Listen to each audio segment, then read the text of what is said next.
Thank you, everyone, for joining us this morning.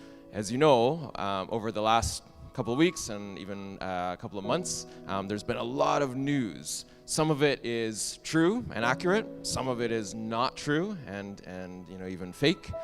So we need to get on the same page and be understanding the information in the best way possible. Okay, I'd like to start off with just a couple of thoughts on how we deal with risk.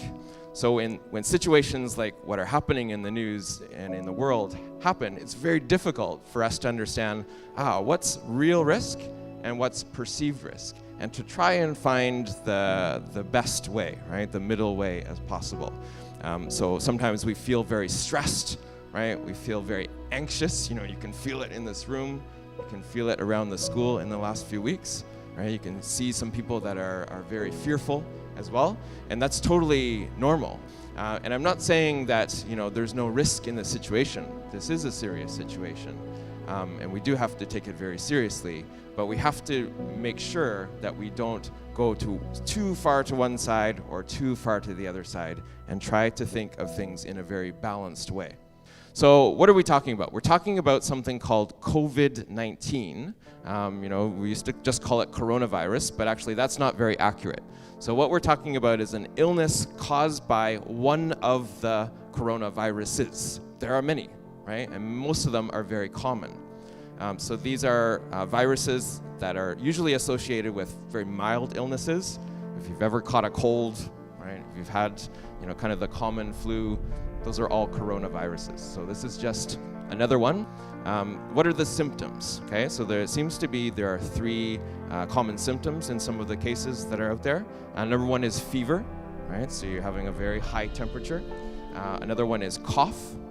And then the last one is breathing, okay, difficult breathing. And over the last 2 months, of course, despite all these countries' efforts, a lot of drastic efforts, the virus has spread to many different countries around the world. I think it's over 100 countries right now. It really is not the issue of a single group of people or a single country anymore.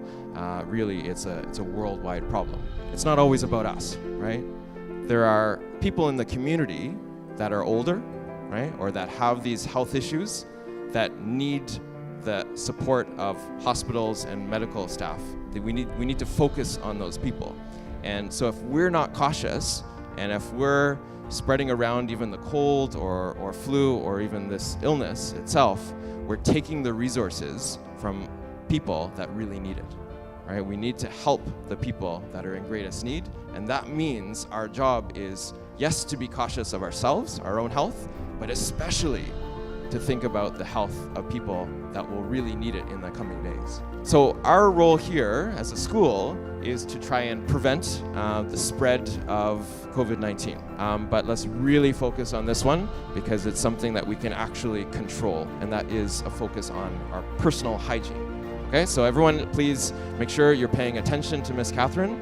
Again, we'll have a few minutes for questions. First of all, I'm going to remind everybody about hand washing. Hand washing is best done with soap and water for 20 seconds of washing your hands with the soap before you rinse your hands. Hand sanitizer is not bad, but it is better to wash your hands with soap and water. Avoid touching your face, okay? Like Mr. Gooby said many, many times, the way that people catch viruses is from touching things that have the germs on them and then touching their face. Covering your cough or your sneeze. How do we cover our cough? In our elbows, okay? In our shirt, in anything in our sleeve, if we're wearing long sleeves, okay? Avoiding close contact, especially with people who are sick, who have colds, who have flus. Like Mr. Gooby said, we're trying to avoid catching the common cold and catching the flu because we don't want to overuse services. So if you or your friends are sick, keeping a distance, like a physical distance between them and you, is the perfect way not to catch their cold or their flu. Thank you very much. Thank you very much, Ms. Lamanna. I don't want to repeat everything, but I feel I do need to, because I know some people, as soon as I walk out there, are going to be shaking hands, they're going to be hugging, they're going to be sharing their bubble tea at lunch,